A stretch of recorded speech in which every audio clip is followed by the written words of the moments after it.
Welcome to another deep dive. I'm so glad you're all here. This question about patriarchy, wow, it really caught my eye. You're right to wonder about, when it became so common Yeah. and how it all got started. Like, I feel like it's easy to just assume that, those cavemen, the ones with clubs, were like the beginning of it all. Right. Right. But like if early hunter-gatherers were more egalitarian, like what happened? That is the question, isn't it? It's easy to assume that male dominance is like this straight line from early humans to today. Mm-hmm. But when we look closely, it's more like a winding path, a path with unexpected turns. So are we saying that that man the hunter, woman the gatherer stereotype is totally wrong? Well, not completely. I mean, hunting was definitely part of early human life, but those societies were really flexible. Think of it less like man does this, woman does that, or more like whoever's best at it, you do that thing. We see evidence that women were involved in hunting as well, and their gathering skills were like absolutely vital for survival. Yeah, that makes sense. It's not just about strength then, but the skills needed for whatever job. Exactly. Were women involved in decision making too? Oh, absolutely. In many hunter-gatherer groups, decisions were made collectively. Men and women both had a voice. Power wasn't concentrated in one gender's hands. It was about cooperation and sharing responsibility. Really different from like the strict hierarchies we see later in history. Okay, so early humans weren't living in some like patriarchal utopia. Right. But if they were so egalitarian, when did things start to change? There wasn't like a single event. But the agricultural revolution, it all started, around 10,000 BCE, really set the stage for change. As humans settled down and started farming, the whole way they viewed land, it changed dramatically. Yeah, I can see that. Instead of just roaming around, they're tied to a specific piece of land. Exactly. And owning that land, controlling it, that became a source of power and wealth. And guess who often ended up in control? And you got it. And it's not just strength here, too. Some agricultural tasks, like plowing, that may have favored men because of like upper body strength, leading to the perception that their labor was more valuable. This new division of labor, with men working the fields and women more often focused on domestic tasks, well, that had long-lasting consequences. Yeah, it sounds like this division of labor wasn't just like a practical thing, but it started to shape ideas about, men and women's roles. Precisely. The tasks themselves weren't unequal, but the value placed on those tasks, that started to shift. Women's work, which was totally essential, became increasingly associated with the home. And gradually it was seen as less important. So it's not just brute force, but how certain types of work became like tied to gender and then valued differently. Exactly. This is where we really see those seeds of patriarchy being sown. Agriculture, it may have brought stability, but it also brought, new forms of inequality. And did this inequality just get worse as societies grew bigger and more complex? Unfortunately, yes. As populations grew and resources became more concentrated, competition increased, leading to Warfare. Yeah, I can already see how that would make things worse.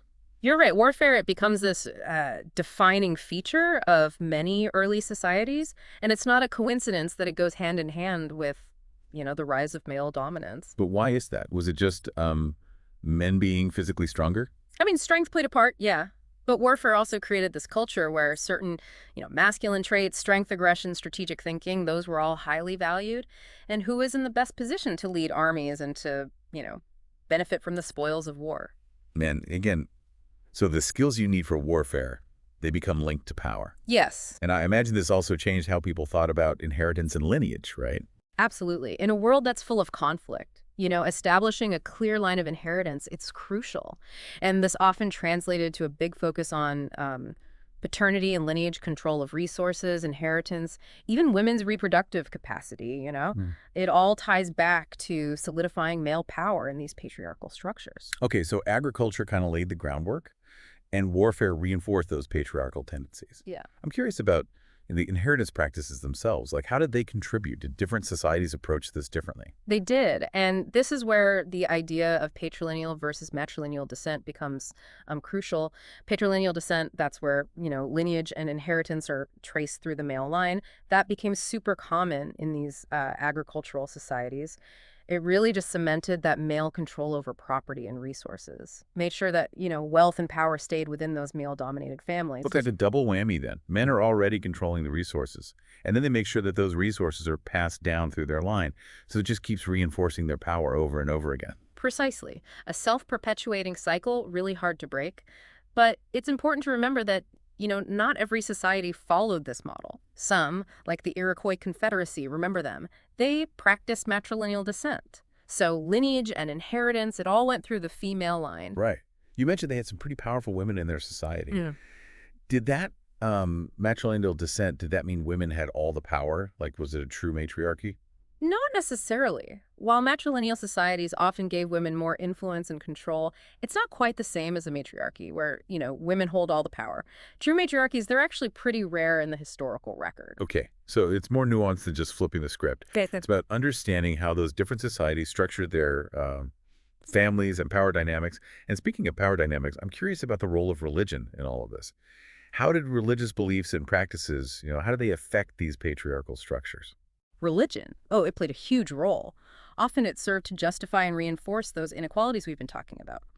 A lot of early religions, they had mainly male deities, often portrayed as, creators, lawgivers, the figures of ultimate authority. It's not just those earthly power structures then. It's like a divine order backing them up. Exactly. It's like this cosmic seal of approval for male dominance. And it's not just the guys at the top either. Religious laws and customs, they dictated everything from, you know, inheritance practices to social roles to how men and women should behave. Can you give us an example? Like, how did this play out in everyday life? Sure. Take the idea of female purity and virginity. It's emphasized in a lot of religious traditions, and these ideas often serve to, control women's sexuality and, their reproductive capacity, reinforcing this idea that a woman's value was tied to her ability to have kids, legitimate heirs for her husband and family. That's a pretty stark reminder of how closely connected social norms and religious beliefs can be, and how religion was used to really solidify those power dynamics. It is. And while it's important to recognize that role, of religion in reinforcing patriarchy, it's also important to remember that religion isn't this one-size-fits-all thing. There are tons of variations in beliefs and practices, even within the same tradition. And throughout history, there have been movements within religions that challenged these norms and pushed for equality. That's a good point. It's easy to oversimplify things, especially when you're dealing with something as complicated as religion and gender dynamics. Yeah. So if we're talking about all these factors contributing to the rise of patriarchy, agriculture, warfare, inheritance, religion, did this happen at the same time everywhere? Were there regional differences? Absolutely. The timeline and intensity of these shifts, they varied a lot, depending on geography, cultural influences, and, specific historical circumstances. Some regions, like ancient Mesopotamia, they embraced those patriarchal structures early on, very rigidly, with laws and customs that reinforced male dominance. So it wasn't like a giant wave that just washed over the entire world, more like a series of ripples, each one with its own pattern. A great analogy. And this is why it's so important to avoid those big generalizations when we study the past. Each society, each culture, it has its own unique story. And it's fascinating to explore those variations and try to understand, what factors led to different outcomes. Or even female-dominant cultures. Were those just weird anomalies, or were there things that these societies had in common that allowed them to go against the trend? Now, that is a fantastic question, and it's so crucial to remember that patriarchy, as common as it was, wasn't the only way to do things. There were societies that approached gender and power dynamics in very different ways. And, understanding what made those societies different, it can give us some real insights into alternative models of social organization. Oh, okay. I'm ready to dive into those examples. Let's start with the Minoan civilization. They were thriving on the island of Crete, about 2700 to 1450 BCE. Their art, it shows women in positions of authority, taking part in religious rituals, even doing things that, in other cultures were usually done by men. So their visual representations of women, they already challenged those traditional norms. Were there specific deities or religious practices that reflected this more egalitarian view? Yes. The Minoans, they place a lot of emphasis on female deities. Goddesses like the snake goddess and the poppy goddess, they played really important roles in their beliefs. These goddesses, they were associated with things like fertility, nature, even political power, It suggests a very different idea of women's roles compared to those male-dominated pantheons of other societies. That is fascinating. Makes you wonder how those beliefs played out in everyday life. Did Minoan women have more social or economic freedom compared to their counterparts in, say, ancient Greece or Rome? Well, we don't have the complete historical record, but there is some evidence to suggest that, yeah, Minoan women did have more autonomy. They were involved in the economy, they owned property, and they may have even held leadership roles in their communities. Wow, that's a stark contrast to the very patriarchal systems we talked about before. Too. So the Minoans, they offer this compelling example of a society that challenged the dominant norms. What other cultures come to mind? Another great example is the Celtic cultures. They flourished all over Europe, from the Bronze Age to the Roman period, known for their fierce independence and warrior culture, but they also had surprisingly progressive attitudes towards women. Really, that's not the image I usually get when I think about warrior cultures. I know, right? It really challenges our assumptions about what those societies were like. Celtic women, they had legal rights that were unheard of in many other cultures. They could own property, inherit land, initiate divorce, and even participate in politics and the military. It wasn't just staying home and taking care of the house. Then Celtic women were really active participants in society. Do we know of any specific women who rose to prominence in those cultures? Oh, we do. Boudica, the queen of the Iceni tribe in Roman-occupied Britain, she's legendary, led a rebellion against Roman rule. She's often depicted as this, fierce warrior queen rallying her people against oppression.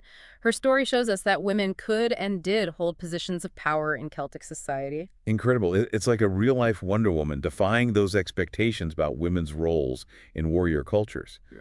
Are there any other examples that stand out? Other cultures that, went against that trend towards patriarchy? Absolutely. Let's look at Native American cultures. Many of them had matrilineal kinship systems, and they gave women a lot of influence in social, political, and economic spheres. The Iroquois Confederacy, we talked about them earlier, is a prime example. Right, with their matrilineal descent. How did that shape their society and the roles women played? So in Iroquois society, lineage and inheritance, they followed the mother's line. Women, they owned the land, they controlled resources, and they were essential in decision-making. They had a say in choosing leaders, and they could even remove those leaders if they felt they weren't doing a good job.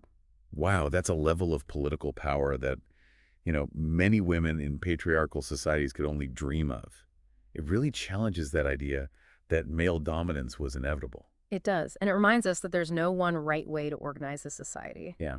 Human cultures are so diverse, and throughout history, different groups have tried all sorts of social structures and gender roles. This is also fascinating. It's like we've been looking at history through this tiny little peephole, and now we're finally getting the wide-angle view. Exactly. And that wider view shows us a much more complex and nuanced picture of the past. Okay, so we've got the Minoans, the Celts, the Iroquois, all challenging those ideas about universal male dominance.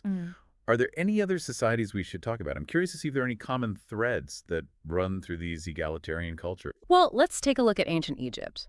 Now, most people associate them with powerful pharaohs and those amazing pyramids. But beneath that, grand facade, there's this fascinating story of women wielding influence and power in ways that might surprise you. Okay, I'm intrigued. Tell me more. Ancient Egyptian society, no, it wasn't a matriarchy. But it did grant women a surprising degree of legal and economic independence. They could own property, run businesses, represent themselves in court, and even initiate divorce. So they had legal rights that were pretty progressive for their time.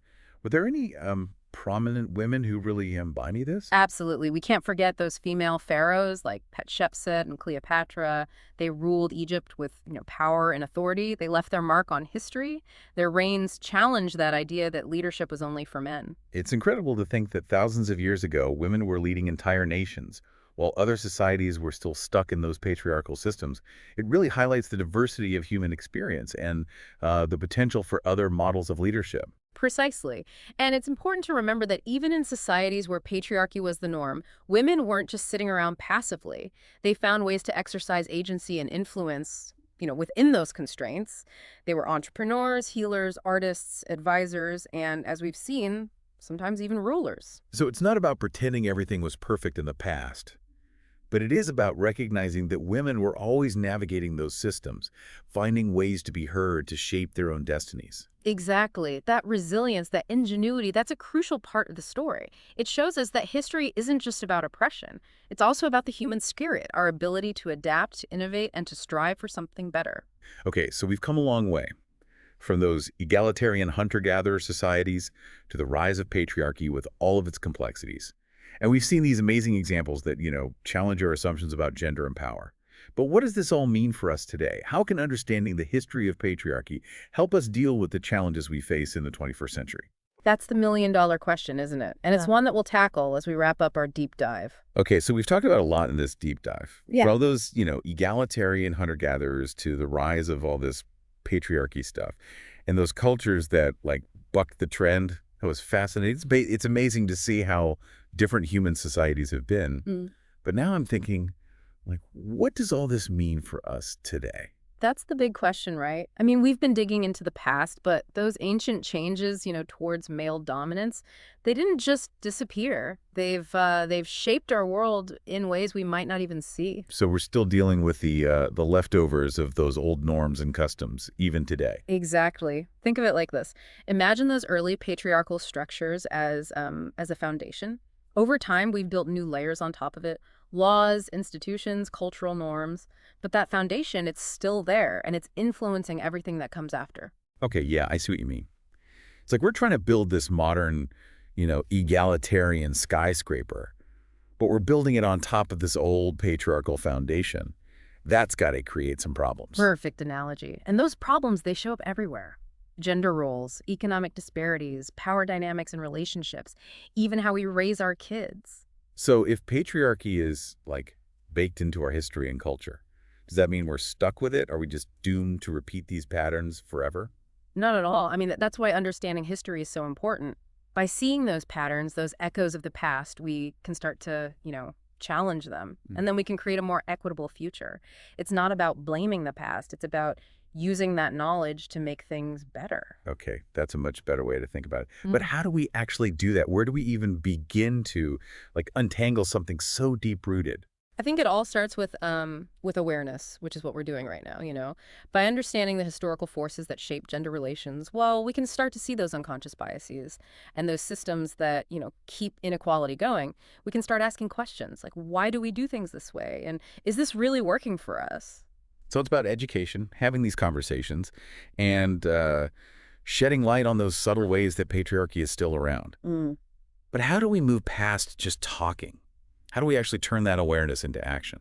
There are a lot of ways to tackle this, and it takes effort at different levels. It's about our individual choices, challenging those outdated gender roles in our own lives. It's about supporting women in leadership roles and advocating for policies that promote gender equality, like equal pay and affordable childcare. A long list. There's a long But it's list. also, it's pretty inspiring. It means that we're not just stuck with whatever happened in the past. We have the power to shape our future. Yeah. And create a world that's more just and fair for everyone. That's exactly it. It's about recognizing our power, both individually and as, a society. We're not helpless in the face of these systems. We can make change happen. Okay, I'm feeling motivated. Yeah. But let's get practical for a second. If our listener wants to learn more, like really dive deeper into this, where should they go? What resources would you recommend? That's a great question. There are so many good ones out there. How many? For a general overview of women's history, I'd recommend The Creation of Patriarchy by Gerda Lerner. It's a classic. If you're interested in how gender and economics intersect, Caliban and the Witch by Silvia Federici. It's a really thought-provoking book. And for a more personal look at challenging these patriarchal norms, I'd say The Will to Change by Bell Hooks. It's a must-read. Wow, that's a great list. Writing those down right now. Yeah. It's amazing how, like, one question about the origins of patriarchy, it's led us to all these different things, from ancient farming to social hierarchies to those subtle ways that, cultural norms shape how we think. It has been a deep dive, and as you keep thinking about those early human societies and, that shift towards patriarchy, I'll leave you with this thought. If cultural norms played such a big role in shaping gender roles in the past, well, what new norms can we create to shape a better future? That's a question that could lead to a whole new deep dive, and I bet our listeners are already thinking about some great answers. Big thanks to you, as always, for all your expertise and for taking us on this journey. I've learned so much, and I hope our listeners have too. The pleasure was all mine. I always love these deep dives. And remember, the journey of learning never really ends. And neither does our work to create a better world. Thanks for joining us on the deep dive. Until next time, keep questioning, keep learning, and keep pushing for that change.